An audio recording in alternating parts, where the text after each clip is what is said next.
Hello student, मैं Saddam sir सरल रसायन यूट्यूब चैनल पर आपका इस्तकबाल करता हूँ।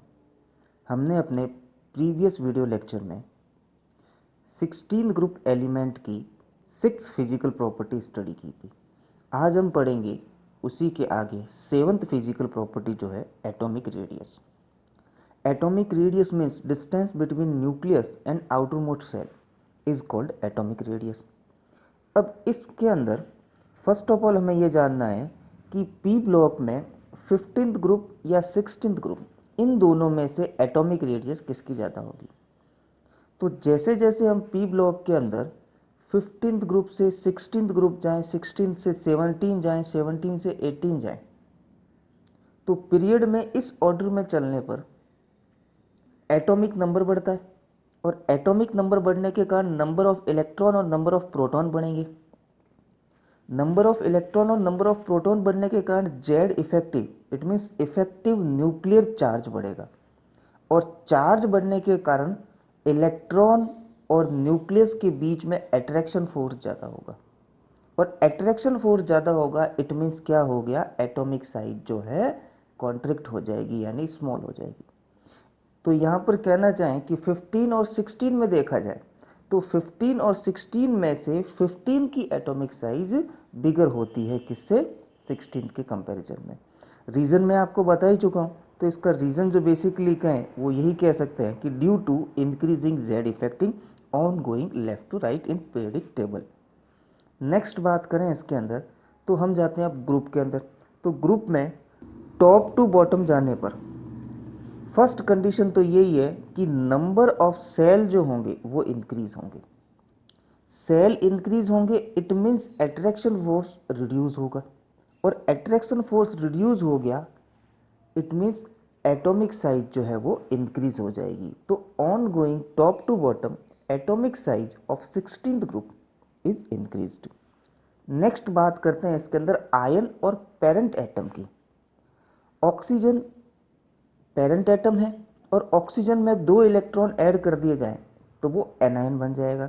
तो यहाँ पर ये ध्यान रखना है कि ऑक्सीजन के अंदर 2 इलेक्ट्रॉन ऐड किए जा रहे हैं, तो 2 इलेक्ट्रॉन ऐड करने के कारण इफेक्टिव न्यूक्लियर चार्ज तो उतना ही है लेकिन नंबर ऑफ इलेक्ट्रॉन बढ़ गए तो उतना अट्रैक्शन नहीं हो पाएगा जितना कि होना चाहिए और इस रीजन से एटॉमिक साइज जो है एनायन की वो ज़्यादा होगी पेरेंट्स आयन से।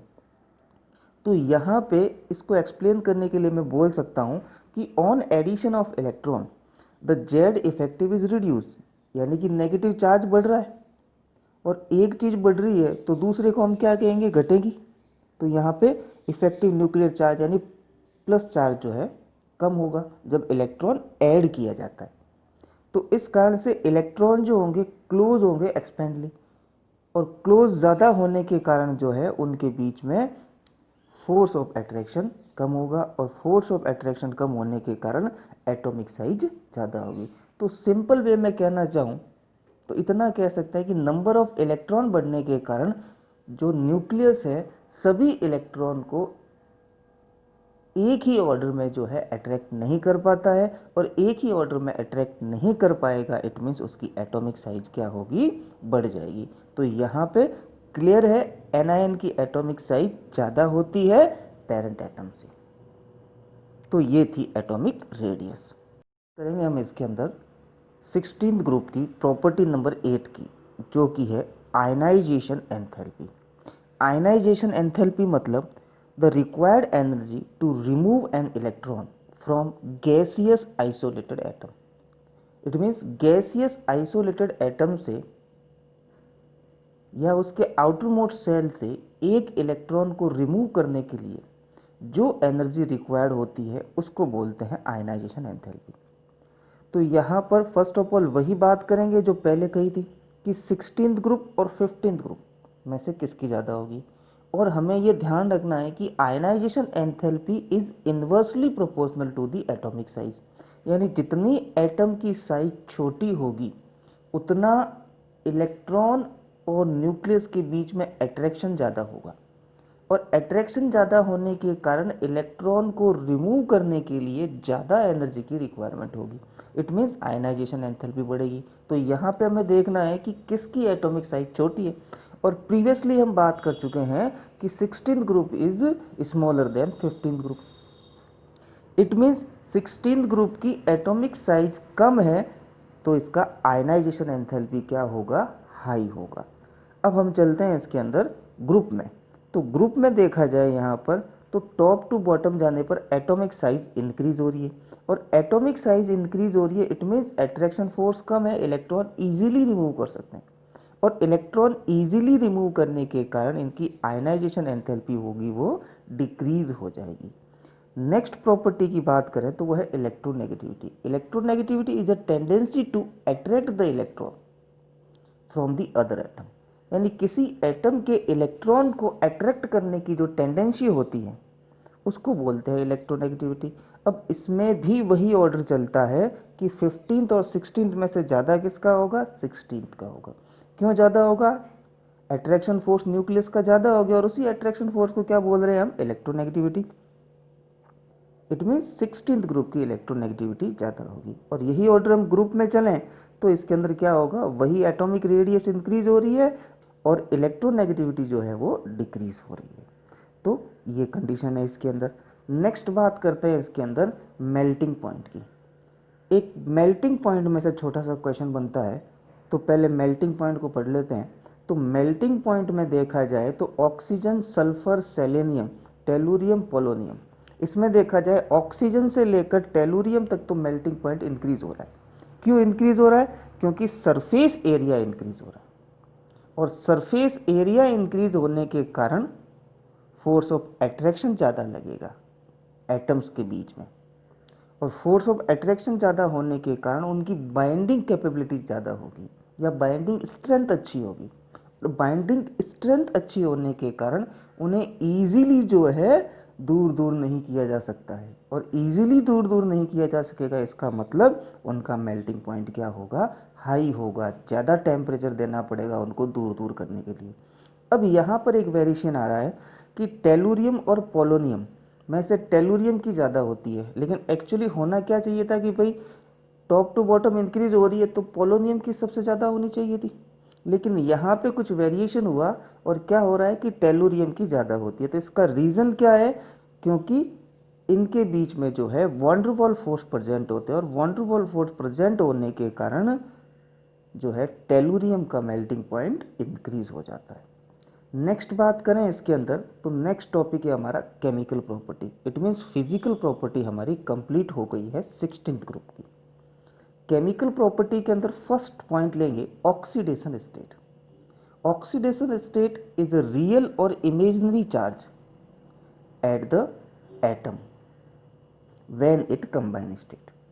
इट मीन्स कि किसी भी एटम पर, एलिमेंट पर या मॉलिक्यूल पर रियल या इमेजिनरी चार्ज होगा जबकि वो जुड़ा हुआ हो, यानी एक एटम किसी से जुड़ा हुआ हो तो उसको बोलते हैं ऑक्सीडेशन स्टेट। फॉर एग्जांपल मैं कहूँ NaCl में Na की ऑक्सीडेशन स्टेट +1 है, लेकिन सिर्फ मैं कहूँ कि Na प्लस Na पर चार्ज +1 है, यानी अकेला हो तो उसको बोलते हैं चार्ज, और किसी से जुड़ा हुआ हो तो उसको बोलते हैं ऑक्सीडेशन स्टेट।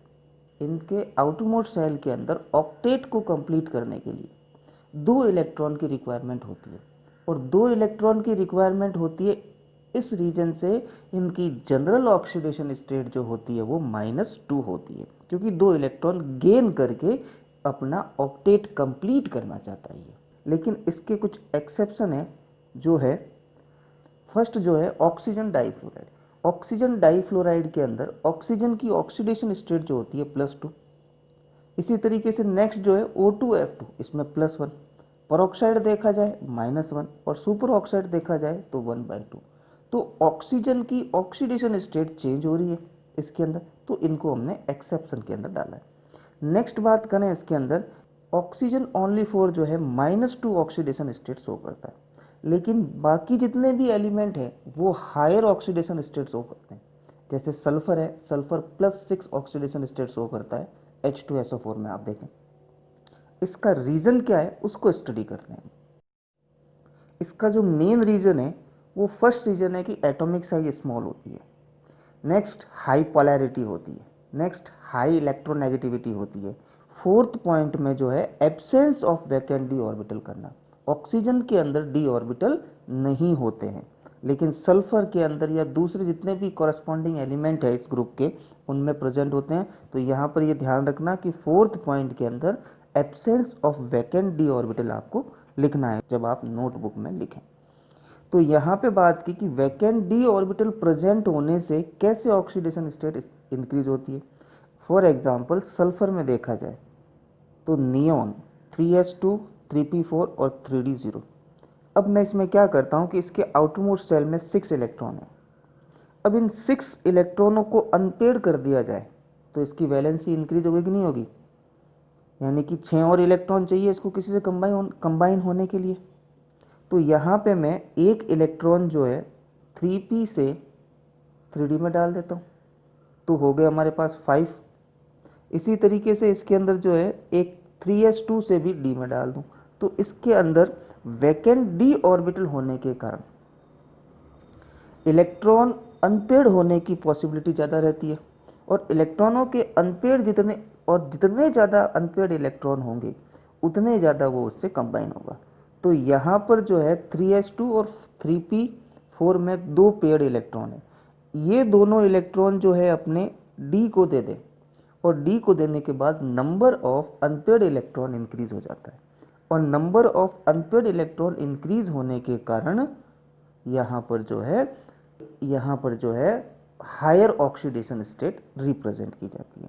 तो मेन रीजन क्या है इसका, absence of D orbital. Oxygen के अंदर डी ऑर्बिटल नहीं था, लेकिन सल्फर के अंदर डी ऑर्बिटल होने के कारण ये इलेक्ट्रॉन जो है डी में प्रमोट करता है और number of unpaired electron increase होते हैं। और number of unpaired electron increase होने से बाइंडिंग साइड भी बढ़ेगी, और बाइंडिंग साइड जितनी ज़्यादा होगी उतना ऑक्सीडेशन स्टेट ज़्यादा होगा।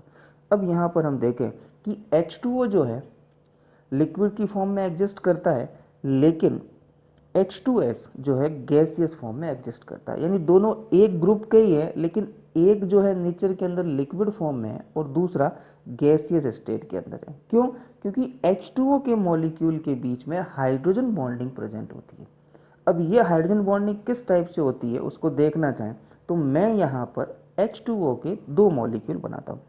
तो फर्स्ट मॉलिक्यूल के अंदर ऑक्सीजन और इन हाइड्रोजन के बीच में बॉन्ड, और यहाँ पर भी मैंने एक हाइड्रोजन बनाया, तो ये बन गया हमारा H2O। अब H2O का मैं दूसरा मॉलिक्यूल बनाऊं तो इस तरीके से मैंने क्रिएट कर दिया दूसरा मॉलिक्यूल। अब यहाँ पे हाइड्रोजन और ऑक्सीजन के बीच में जो बॉन्डिंग होगी उस बॉन्डिंग को बोलते हैं हाइड्रोजन बॉन्डिंग। तो हाइड्रोजन बॉन्डिंग होने के कारण मॉलिक्यूल पास पास होंगे, और मॉलिक्यूल पास पास में होने के कारण ये जो है लिक्विड स्टेट में एग्जिस्ट करता है। नेक्स्ट बात करें इसके अंदर कोवैलेंसी। नेक्स्ट टॉपिक जो है वो है कोवैलेंसी। तो कोवैलेंसी की बात करें तो यहाँ पर हमें थ्योरेटिकली इतना ध्यान रखना है कि कितने ऑर्बिटल है आउटर मोस्ट, वो होती है कोवैलेंसी। जैसे ऑक्सीजन की बात करें तो ऑक्सीजन के अंदर आउटर मोस्ट शेल देखा जाए तो इसका इलेक्ट्रॉनिक कॉन्फ़िगरेशन जो होता है वो है helium 2s2 2p4। S single होता है और P के 3 पार्ट होते हैं, यानी 1 + 3 कितने हो गए 4। तो इसकी कोवैलेंसी कितनी हुई 4 हो गई। लेकिन सल्फर के अंदर देखा जाए तो d ऑर्बिटल प्रेजेंट है, और d ऑर्बिटल प्रेजेंट होने के साथ साथ 2 इलेक्ट्रॉन जो है प्रमोट होते हैं किसके अंदर, d ऑर्बिटल के अंदर। तो यानी कि S तो था ही सिंगल, P 3, यानी और प्लस अपन ने क्या कर दिया 2 इलेक्ट्रॉन जो d ऑर्बिटल में ऐड हुए, मतलब 2 d ऑर्बिटल, यानी कि 1 + 3 + 2 इट मीन्स कितने हो गए 6 हो गए। तो ये 6 से कंबाइन होने की कैपेबिलिटी शो करता है। धन्यवाद।